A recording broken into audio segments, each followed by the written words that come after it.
Sawadika and good evening and welcome to Thai PBS World Tonight. I'm Nabuna. I'm Frankanchi. We'll begin tonight with the latest updates on the border conflicts between Thailand and Cambodia.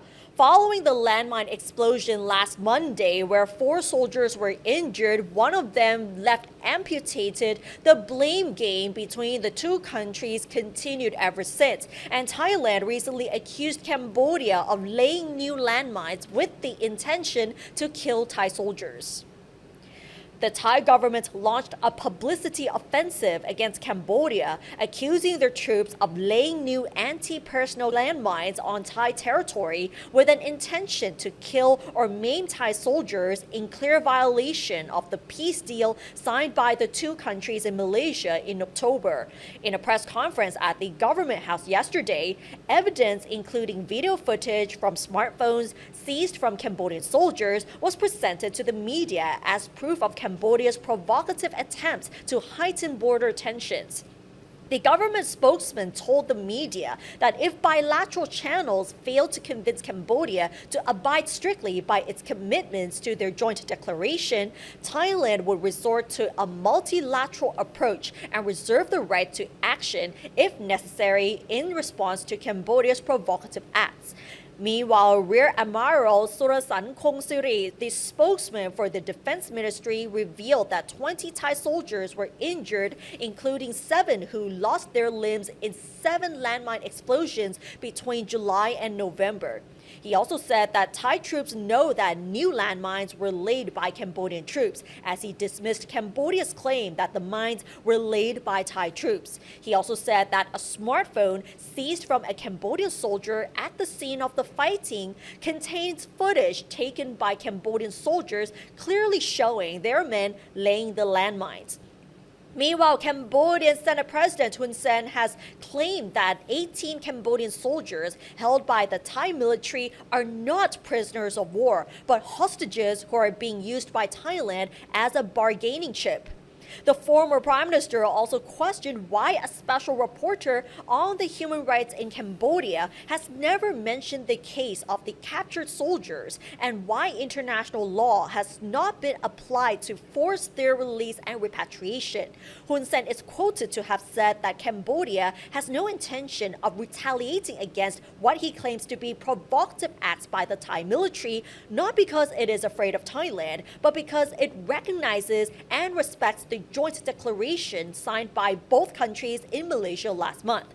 On the issue of mine clearance, Hun Sen insisted that demining efforts must be mutually agreed, undertaken by both sides, and not be carried out unilaterally, as doing so may be used as an excuse to invade the territory of another country. He also claimed that no Cambodian troops were killed on Thai soil because Cambodia has never invaded Thailand, adding that only Thai troops were killed and injured on Thai territory. So, Frank, this is what Hun Sen has said regarding the recent landmine explosions, as well as the 18 soldiers that are held as prisoners of war. Yeah, as what you covered, Ned, this is kind of like blaming tactics from two sides. As we already understand that from Thailand side, we got the evidence, no matter it's video footage by mobile phone. But right now, Hun Sen, the strongman of Cambodia, already say that no, that's not the case, because Cambodia actually did not put the landmine there, and Cambodia really wants to hold hand with Thailand mutually to demine, to have the demining efforts with Thailand, and it cannot be done unilaterally. And he also pointed out the captured soldiers, Cambodia in Thailand, and the international law didn't happen to protect Cambodia. So we have 2 scenarios here. So we haven't seen a mutual way out now, Ned. Yeah, and because of the recent explosions last week, most of the agreements have been put on pause. So we haven't really seen what will happen with the bilateral negotiations or the deals, because we have seen that Thailand says one thing and Cambodia says another. And the blame game continues between both countries and even on social media, because it is really heated.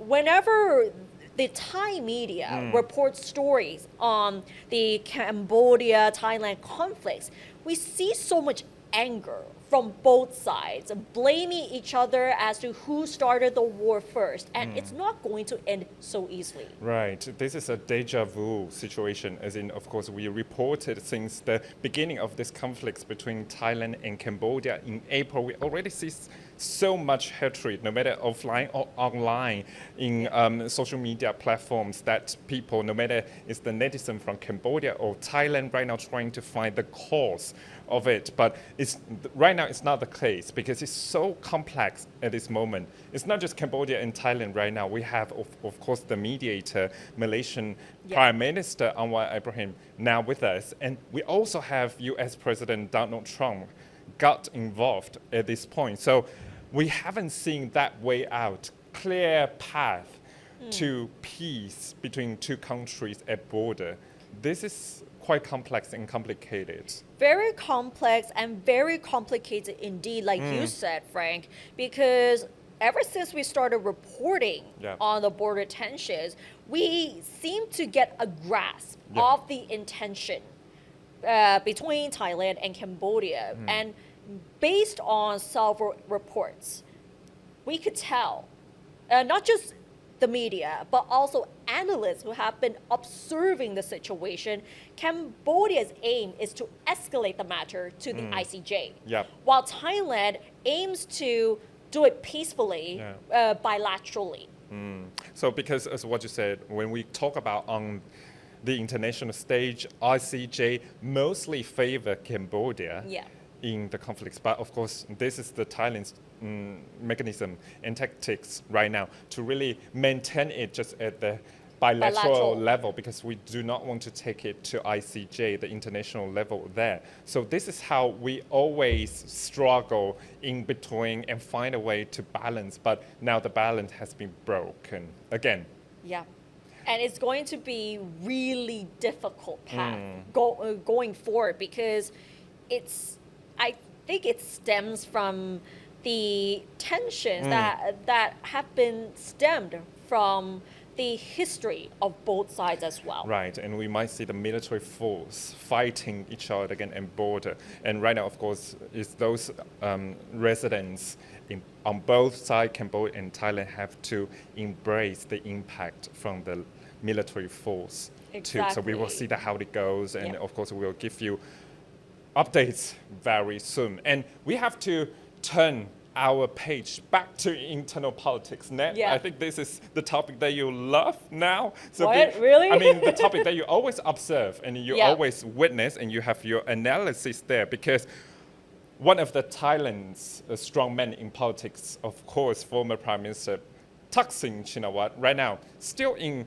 prison to serving the prison term for the case of police hospital. But now another impact to Thaksin and the family, and of course per Thai party, because the Supreme Court has overturned the ruling of the appeal court, which spared former Prime Minister Thaksin from paying 17.6 billion baht in capital gains tax for the transfer of his shares in Shin Corporation to his two children, Pantong Tae and Pintong Ta back in 2006. The Supreme Court ruled that the Revenue Department had performed its duty legally in the assessment of Thaksin's personal tax liability relating to the transfer of his shares to his two children. Thaksin sued the Revenue Department and members of the appeals board, demanding the withdrawal of the tax assessment, claiming that it was unlawful. The Central Tax Court ruled in his favor, a decision which was upheld by the appeals court. The Revenue Department, however, appealed to the Supreme Court. The highest court concluded that Thaksin intended to conceal his controlling stake in Shin Corporation by transferring his shares to his two children before entering politics in 2006, as political office holder are forbidden from holding shares in a private company. The Supreme Court also ruled that Thaksin's conduct in concealing the shares transaction was unethical and contravened the spirit of tax law.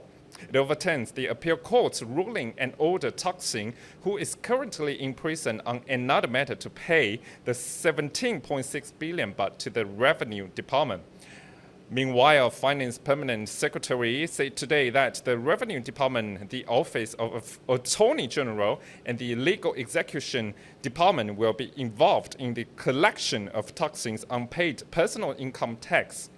He said, however, that he is yet to receive a full report from the Revenue Department about the next steps. He also explained that the legal process may involve seizure of Thaksin's overseas assets, if there are any, which would be the responsibility of the Office of the Attorney General. The auction of the assets will be the responsibility of the Legal Execution Department. Both the Central Tax Court and Court of Appeals of Special Lines cases ruled that the former Prime Minister did not have to pay the tax because the Revenue Department's tax appraisal was unlawful. But the Supreme Court right now already overturned that verdict. So it means that Thaksin has to pay billions of tax bill. Yeah, a 17.6 billion baht in capital gains tax for the transfer of the shares in Shin Corporation. That is huge. How do you interpret that into politics? I'm not sure if I'm the right person to comment on this one. Right now it's kind of like a political report. But if it's politically, that means that the Shinawat legacy is now declining. Yeah, in a way, because remember, okay, one thing that we have to mention, apart from the ouster of Pathongtan Shinawat, Thaksin has been through a lot of legal cases, whether it's the case of his controversial stay on the 14th floor of the Police General Hospital, and now this. So it looks like things are not going their way. And I think it's going to be really difficult for the Shinawat family to get back up again because... Yeah, I was going to say that. How to restore the political power and the political dynamics in Thailand's politics for Thai Party, of course, established by Thaksin Shinawat here is very the key because we haven't seen a strong leader in Thai Party yet. Yes, because now that most of the Shinawat members are not part of the leadership anymore, and recently Pathongtan also resigned as the party leader, there haven't been really significant figures who could revive the legacy or the reputation of the Thai Party. As you have been observing yourself, is that when we think of Thai Party, you would think of the Shinawat family to begin with, whether it's Thaksin or Pathongtan or whoever is closely related to the family, because the Shinawat family has been considered a powerful family in Thai politics for so many years, and now with several court cases against them and the rulings that came out that, okay, Thaksin has to go back in prison to serve his prison term following the cases against him, and now this. As what you said with Pathongtan, Thaksin, and even Inglat during that period. But right now we haven't seen real leader, from the Shinawat family right now to really lead the party. Of course, right now we have seen other members in Thai Party trying to revitalize the influence of Thai Party, even for the next election, just next year, early next year, but we haven't seen that coming. So it's quite difficult at this moment. And plus, we have court cases against them. It's not just one now. And of course, with this one, Supreme Court already overturned that verdict of appeal court at this moment. So more and more cases coming up. And how can Shinawat family take the mandate back?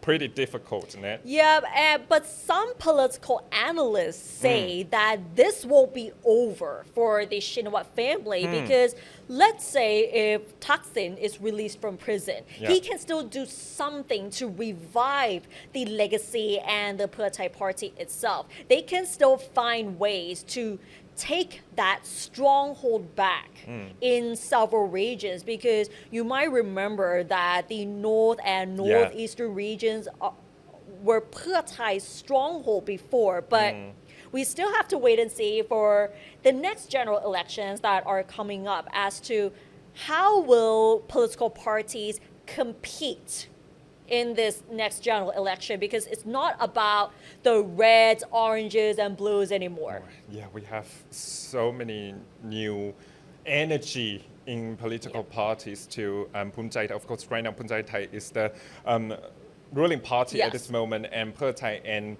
People's Party are at the bench right now. Yep.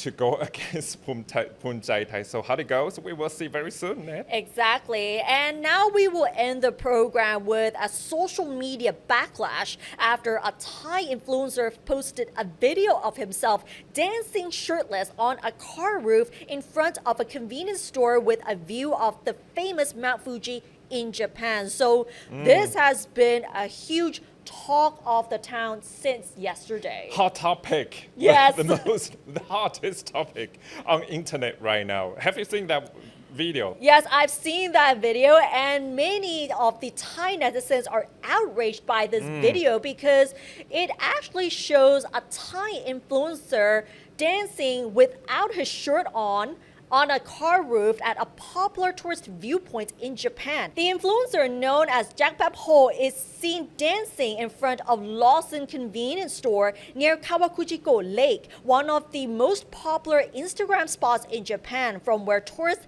can clearly see the iconic Mount Fuji. And some passerbys were seen filming him in this video as well. And the video has reportedly been deleted from Facebook despite claims that the influencer would not do so. The same video remains on TikTok along with a caption which can be translated as, "Even though people look down on me, I don't care about what people say." And the video on TikTok has attracted over 2 million views and at least 4,000 comments, and most of the netizens condemned the influencer for being disrespectful. And many Thai influencers joined the criticism. Some people said that Japanese people are not happy with foreign tourists anymore, especially where a large number of visitors flock to just take pictures and disturb local people, such as blocking road crossings or dropping trash. And another influencer commented that what Jack Pep Ho is doing is not cool or entertaining, and that his actions really damage the reputation of Thai tourists. Meanwhile, the influencer's wife has posted on Facebook apologizing to netizens, saying that she has already warned him not to dance on the car and even told him to delete the video in question. So Frank, what are your personal thoughts on this one? I already watched that video many times, so I understand Many times because I really want to know what happened to him in terms of the motivation to do it, because I understand that sometimes, of course, influencers, they have to make some out-of-the-box action to gain eyeballs on internet. It's quite competitive in their industry, but this shows his cultural insensitivity and manners in a way that it already draws a lot of attention negatively and criticism to him. As in, how would a person with a very beautiful background of Mountain Fuji, but dance half naked? How would you think about it? What's that idea come from?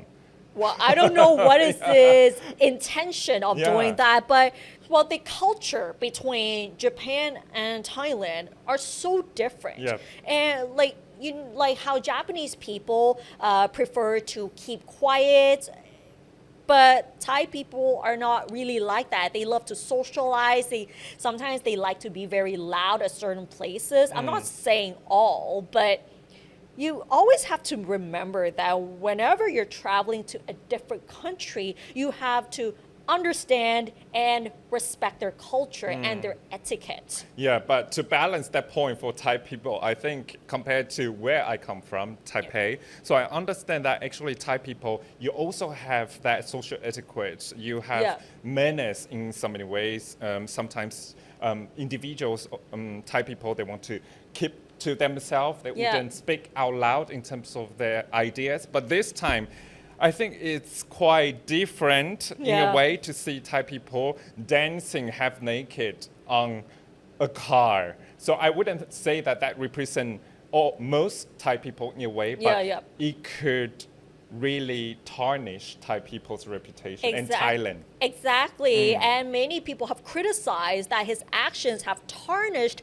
Thailand's reputation and Thai tourists as a whole. But we also have to mention that Yep. the social etiquette between Japan and Thailand are slightly different Yeah. to begin with. But meanwhile, Thailand's tourism and sports minister Atakon Sirilatayakon commented on the social media drama, stating that this inappropriate behavior will adversely affect Thailand's reputation. Foreign Affairs Minister Siyasak Phokekao also said that it is widely understood that Japan is very strict in enforcing its rules. Therefore, tourists have to be very careful and that the influencers' actions do affect Thailand's reputation. And I think people have always been told that whenever you travel to a different country, you have to respect their culture and their etiquette. And rules, Yes. laws, social norms, because sometimes, of course, we are not people who were born there, so we don't understand sometimes clearly about rules, social norms, social etiquette. So sometimes we have to behave in a way Yes. to understand how it goes and how to follow rules sometimes. And out-of-box actions and manners sometimes could get a lot of criticism like this time. Yes, and it can put you in trouble Yes. as well. Dancing on the car roof with Mount Fuji at the backdrop. Okay, this is not a filming, it's not like a music video shoot where you could do whatever you want or you can go as extravagant as you want to be. But this is Japanese culture and even the Japanese media have already reported on the story and also quoted that many Thai netizens are not happy with this kind of behavior. Right. But speaking of Mount Fuji and that particular location, the Lawson convenience store is actually one of the very popular destinations for many tourists, especially Instagrammers and Yeah. TikTokers. And we have to say that when you want to take pictures of Mount Fuji, it can be absolutely anywhere, but this particular location became a big hotspot here Yeah. because this location has been heavily presented on Instagram and TikTok. People have followed suit. And that has led to complaints from locals that foreign tourists have violated the rules from jaywalking, parking cars at no parking areas, and taking photos in the middle of the crossroads. And you might remember that last year, a large black net was erected at the convenience store to block the view of Mount Fuji. So this is actually... I totally understand that because as residents, if you're local residents there, sometimes you have to just get something from convenience store, but somehow you cannot because too many tourists, too many cars. You cannot even park your car in front of the convenience store. So that's why we have to really give sympathetic manners to those people on the ground and locally. We have to respect them. Exactly. And if you want a good picture of Mount Fuji, there are many other locations. They are available on Instagram and TikTok. No need to go to Lawson Convenience Store only. Right. All right, and that's all for this edition of Thai PBS World Tonight. Join us every Monday and Tuesday at 6 p.m. on Thai PBS World's Facebook and YouTube Live. You can also follow us on social media and our website, thaipbsworld.com, for all the latest stories and analyses about Thailand. Thanks for watching, and we'll see you next week. สวัสดีค่ะ สวัสดีครับ